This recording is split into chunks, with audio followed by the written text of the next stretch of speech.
Hi, welcome to Yoga Story Presents Foundations Friday. So I'm starting this new series every week. We're going to break down some poses, a few poses, 2 or 3 that are related to each other, and see how they are similar or different. Some basic poses in our general vinyasa flow practice. So we're going to start with Warrior One. Warrior One, you can come into it several different ways. For time, we will come into these 3 poses: Warrior One, Warrior Two, Warrior Three, Virabhadrasana, just from standing. Very simple. So we're going to take a 1 foot, step it back. Typically starting with the left foot, but either one, throughout the practice, depending on where you are, what the instructor wants to do. Maybe you start with the right foot. Doesn't matter. You always get evened out in the end.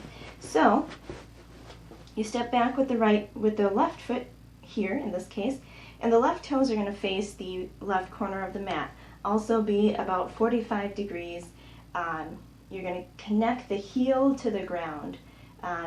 Very important for stability. You're going to keep the toes light. Very important for keeping the entire body light in the pose.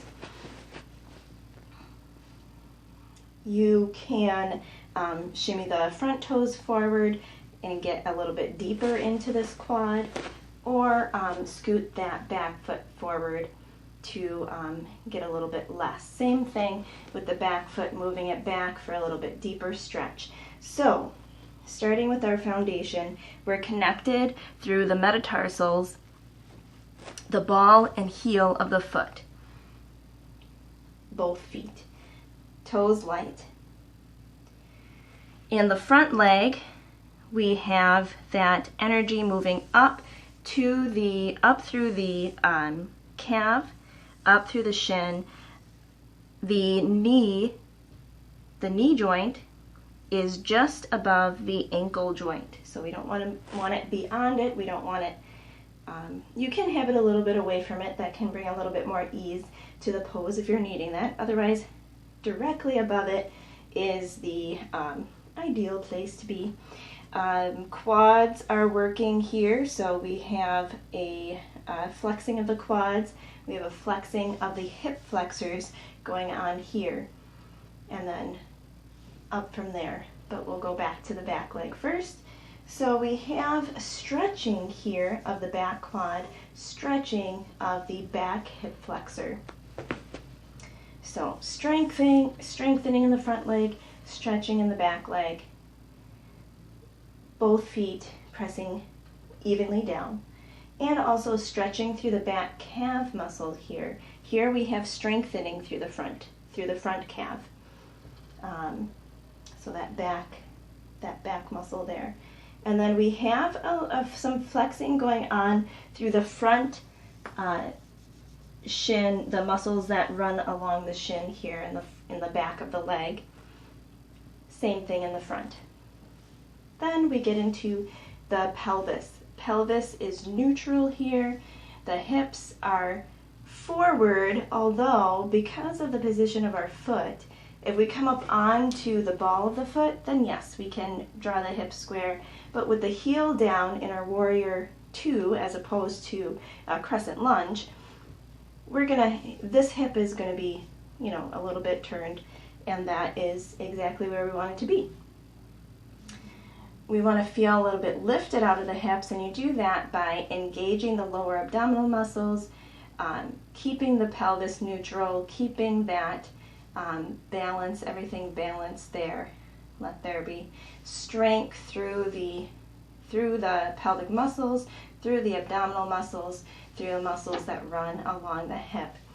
And then we are lengthening up through the sides of the body. So lengthening up through the oblique muscles, through the serratus muscles that run along the sides of the body, and lengthening up through the neck.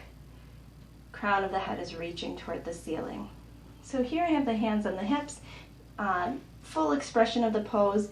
is reaching the arms up high, letting the shoulder blades relax away from the ears, keeping strong through tricep and bicep, and the fingers are reaching up high.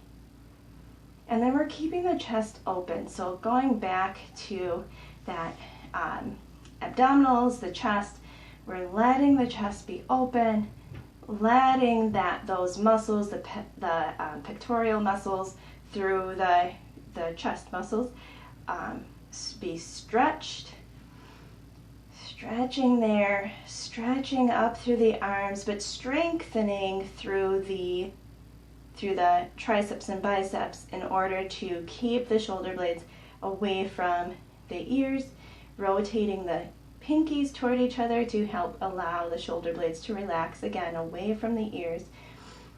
And then outer rotation of the biceps.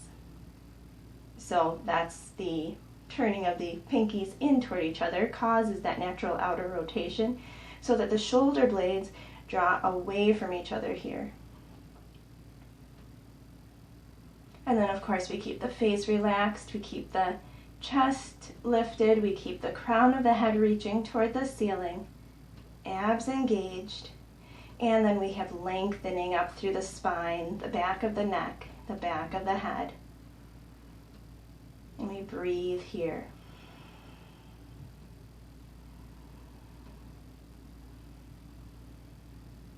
And then we can turn it out to Warrior 2.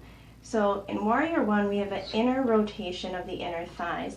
Warrior 2, as we turn that back foot out toward the long edge of the mat, or about 90 degrees, and let the arms float gently down shoulder height, we externally rotate the inner thighs, keeping that knee just above the ankle, so that stays there, and we bring more of a stretch through the adductors, the inner thigh, through the back leg, more than through the front of the thigh. Here we're still pressing down through the front foot, through the ball and heel of the foot, keeping the toes light, and in the back foot we're pressing more down, and let's see if I can scoot up here, we're pressing more down through the pinky side of the foot, so through the back edge of the back foot, still through the ball and heel of the foot as well, and still keeping the toes light. So you should feel that engagement of the side of the leg, as well as the quads, as well as the hamstrings and the glutes starting to work through that back leg. And then we have, of course, still strengthening happening through the front leg and the hamstrings and the hip there as well. Stretching, extending through the left hip in this case, and strengthening still through the right. We're keeping the abs strong, the pelvis neutral, chest lifted, shoulders relaxed, away from the ears. So the shoulders aren't really, we say relax the shoulders, but they're working. So we have our arms extended out. The shoulders are actually strengthening here as we draw the arms, or as we keep the arms strong. The shoulders stay strong. And so what we really typically mean by relaxing the shoulders is just letting the shoulders drop away from the ears, keeping the head lifted. And then we breathe here. And we're looking over the right fingertips. So we have here a stretch happening through the neck muscles as well. So a little bit more happening with the upper body in terms of what's being rotated, what's being stretched there. So more of that stretch. And that can decrease the ease of the breath. So we keep the abs strong, we keep the chest lifted so that we can have that breath still stretching through the chest.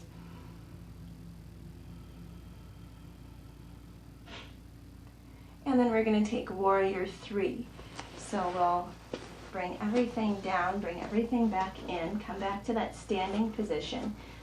We're going to take the weight we'll take the weight to the right foot because we've been on the left foot a little bit.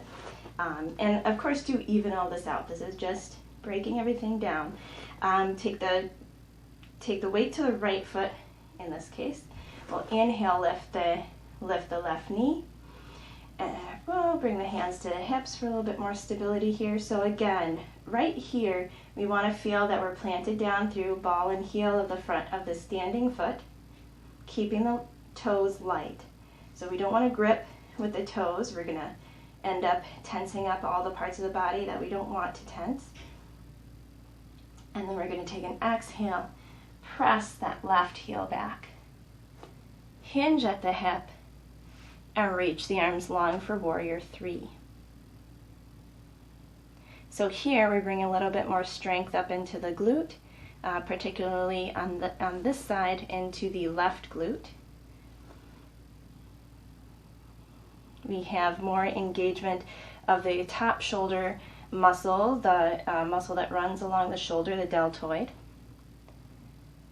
Stretching through the lats, the muscles that run along the upper sides of the back, and through the serratus muscles, through the abdominal muscles. We're stretching, but we're also drawing the lower abdominal muscles in to keep that low back, to keep everything in one line. Keep the low back safe. And then we want to have the hips even with one another. So we deep flex, or we have this deep flex going on through the right hip flexor, stretching through the left. We draw the left hip down, lift, press the foot firmly into the ground to keep the right hip lifted so that everything is in one line. And the palms are facing each other. Let's take a breath in, bring everything back in. And so we have quite significant strengthening going on through that standing leg in order to keep everything standing. And then stretching through the back leg, through the hip, back, left hip, and lengthening through the spine, or decompressing the spine, creating space between each disc there. So those are our three poses for our three warrior poses. Warrior 1, internal rotation of the inner thighs. Warrior 2, external.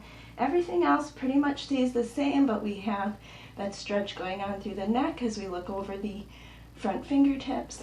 And then we have warrior 3, where we just come onto one foot, back foot lifts, and we have more of that engagement through hamstring, through the glute, stretching through the back calf, stretching through the hip, lengthening out through the spine. And then we bring it all down. So feel free to try those three poses out, see what's going on in your body, and just notice the places that are stretching, the places that are strengthening, the places that you find challenging, the places that you find ease. Always keeping the face relaxed, always keeping the crown of the head reaching either forward, either up or forward, to keep the neck relaxed as well.